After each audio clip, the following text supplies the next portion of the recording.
Bonjour à toutes et à tous et ravi de vous retrouver pour une nouvelle édition de la Minute Quintet. Avant de parler du Quintet de mardi, on va revenir bien entendu sur celui de dimanche qui a vu la belle victoire du numéro 1, Zingaro, un top weight qui a vraiment fait preuve de pugnacité pour s'imposer à l'occasion de son premier handicap. Vous étiez quelques-uns à avoir indiqué ce Zingaro dans notre jeu sur YouTube, et parmi les bonnes réponses, celui qui a été tiré au sort, et c'est Guy Sebogo. Donc bravo Guy, vous remportez un mois d'abonnement au Prono VIP sur le site turf-fr.com. Pour pouvoir en profiter, il vous faut tout simplement envoyer un mail à notre service client. L'adresse s'affiche en haut de votre écran, david@turf-fr.com, et il se fera un plaisir de vous créditer ce mois gratuit. Merci une nouvelle fois à tous d'avoir participé. On remettra ça dès dimanche prochain. On va maintenant aborder le Quintet Plus de ce mardi 27 mai avec des sauteurs qui seront en piste du côté d'Auteuil. Ce sera le prix de la muette, première course du programme, qui sera support de Quintet.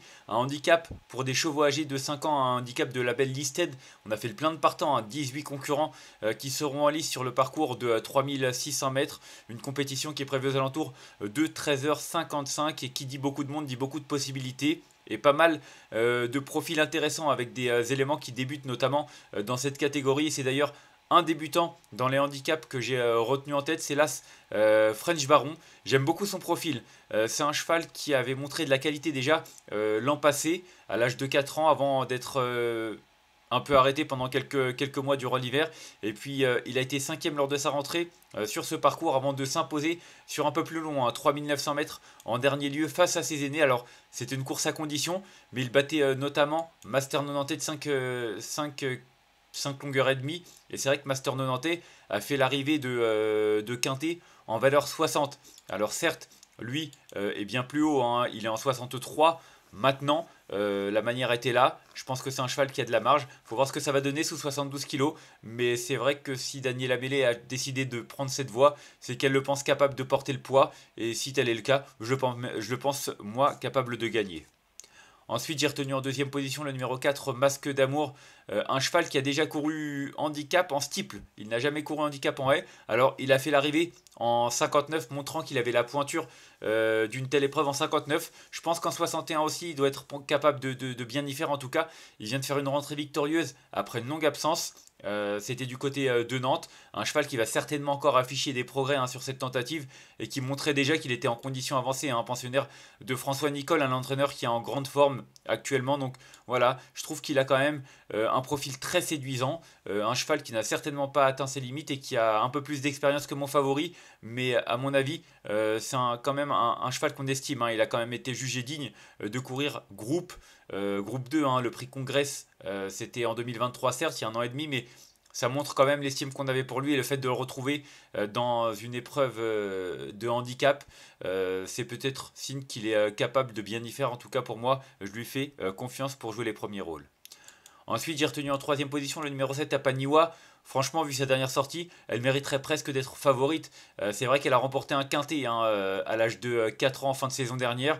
Depuis, c'était un petit peu plus dur dans les handicaps, mais sa valeur est un petit peu baissée. Elle est descendue en 59,5, et c'est vrai que dernièrement, dans la grande course de haie de printemps, elle s'est classée troisième. C'est le plus beau handicap sur les balais du côté d'Auteuil, donc franchement, c'est une sacrée performance. Alors, elle portait que 62,5 kg étant donné les conditions de course, mais franchement, en étant battue par Jaguar du Berlay et Pompano, elle battait Vision du Reux notamment, Jumper Bay. Enfin, il y avait vraiment un lot qui tenait la route, et qui est moins relevé, vu qu'il n'y a pas les aînés cette fois-ci. En tout cas, j'en attends une confirmation, et vu qu'elle est compétitive à cette valeur, pour moi, il n'y a pas de souci, elle doit lutter pour une place sur le podium.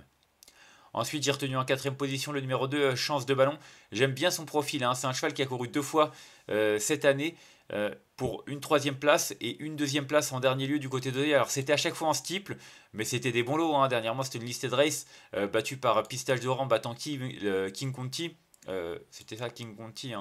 Ouais, ça, King Conti. En tout cas, pour son retour sur les haies, attention, c'est un cheval qui avait déjà tenté sa chance sur les haies, et qui avait même d'ailleurs remporté un handicap l'été dernier du côté de Clairefontaine, avant de confirmer, pas de manière franche, mais il avait confirmé qu'il avait encore un petit peu de marge, puisqu'il est passé de 60,5 à 63,5, et en 63,5, il avait terminé 6ème du handicap listed race. Voilà, là, il est en 62,5, il a 1 kilo en moins, ça va l'aider dans sa tâche. Il n'a peut-être pas la marge suffisante pour s'imposer, mais je pense qu'il est capable de lutter pour une 3-4e place. Ensuite, j'ai retenu en 5e position le numéro 6, Gina Gold, autre débutant dans cette catégorie. Un cheval, une jument, pardon, toute neuve. Hein, elle n'a couru que 4 fois, elle aussi, comme mon favori. Et c'est vrai qu'en 4 tentatives, une victoire, 2 deuxièmes places et une fois arrêtée. Donc voilà.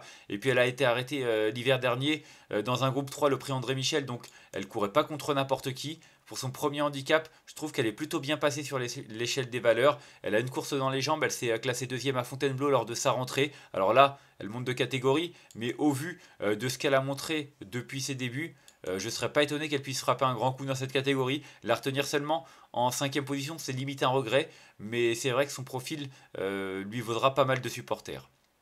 Ensuite, j'ai retenu en 6e position le numéro 16, Bellisma, qui est revenu au top. Hein. Elle n'a eu besoin que d'une course de rentrée le 10 avril dernier, avant de derrière prendre 2 fois l'accessit d'honneur dans des courses de bonne aloi. C'est pas les mêmes. Maintenant, dernièrement, elle terminait deuxième d'un handicap du côté de Compiègne, même si le handicap était un peu moins relevé. Elle prouvait qu'elle était capable de bien faire. Elle n'aura pas la décharge comme c'était le cas avec sa partenaire la dernière fois. Donc, c'est peut-être un petit bémol, mais c'est vrai qu'elle a déjà bien fait sur ce parcours et en 56 elle a montré qu'elle avait quand même quelques moyens et là en 55 ça doit être encore mieux, donc pourquoi pas pour une 4-5e place. Ensuite, j'ai retenu en 7e position le numéro 8, Magic Flight, hein, qui vient d'afficher un net regain de forme. Hein. Deuxième d'un handicap sur ce parcours, en dernier lieu, battu notamment par Kel Story. Il battait Mazarin du Berlay, qu'il retrouve dans cette épreuve. Toujours est-il que le regain de forme m'a séduit. J'en attends une confirmation, toujours associée à James Reveley. Rien à ajouter, pour moi, il coche un peu toutes les cases, hein, ce Magic Flight. Et même si, à mon sens, ça peut être un petit peu dur pour gagner en valeur 59,5, je pense qu'il a sa place dans une combinaison sans aucun doute. Et enfin, en 8e position, j'ai retenu le 11, Cocotte Mag. Attention à Cocotte Mag qui effectue ses débuts dans les handicaps comme d'autres concurrents. Une seule course à Auteuil, une 5e place. C'était l'avant-dernière fois lors de sa 2e tentative après une longue absence. Donc voilà, c'est certainement une jument qui n'a pas atteint ses limites et qui est peut-être même capable de faire mieux, qui a peut-être de la marge en tout cas. Deuxième atout de François Nicole. Moi, je m'en méfie tout particulièrement parce que la forme est là et que, associé à Kevin Nabé, on a en droit d'en attendre de très bons débuts dans ce genre de tournoi. Et enfin, en cas de non partant, j'ai retenu le numéro 10. Il s'agit de Beaubourg, un cheval qui semble en constant progrès. Hein. C'est vrai qu'il avait été absent pendant près d'1 an et demi avant de revenir à la compétition cette année. Deuxième lors de sa rentrée à Toulouse. Et puis en dernier lieu, victoire du côté de la Teste. Alors c'est un profil qui est assez séduisant, mais qui comporte quand même quelques incertitudes. Un début sur l'hippodrome d'Auteuil et également dans les handicaps. Faut voir ce que ça vaut en 59. Hein, sa victoire dernièrement à la Teste lui a valu une valeur revue à la hausse. En tout cas, pourquoi pas? Pourquoi pas? Je me dis que s'il s'adapte à ce tracé et qu'il est compétitif à cette valeur, il est pourquoi pas capable de frapper un grand coup, mais ce sera juste un regret. Ils sont 18 et il faut faire des choix. On va faire un petit récapitulatif de ma sélection avec l'As que j'ai retenu devant le 4, le 7, le 2, le 6, le 16, le 8 et le 11. Et en cas de non partant, le numéro 10 en conseil de jeu. J'adore le haut de tableau. Hein. L'As, pour moi, French Baron a cette valeur. Il doit pouvoir jouer les premiers rôles. Le 4, Masque d'Amour également. Et puis le 7 à Paniwa sur la forme et la dernière performance. On est obligé de lui accorder un large crédit. Donc voilà, As 4 et 7, mes 3 préférés. Mais voilà, la course est quand même très ouverte avec autant de partants. Il faudra vraiment éviter les coups et avoir un petit peu de réussite. On va se quitter là-dessus. Moi, je vous remercie d'avoir suivi cette nouvelle édition de la Minute Quintée. Si vous avez aimé cette vidéo, n'hésitez pas à la liker, à la partager ou encore à vous abonner à notre chaîne YouTube en cochant la petite cloche pour être au courant des prochaines vidéos. On se retrouvera mercredi, ce sera du côté de Strasbourg pour un quintet traditionnel toujours à cette période de l'année. En attendant, je vous souhaite une excellente journée et de bons jeux à tous. Bye bye.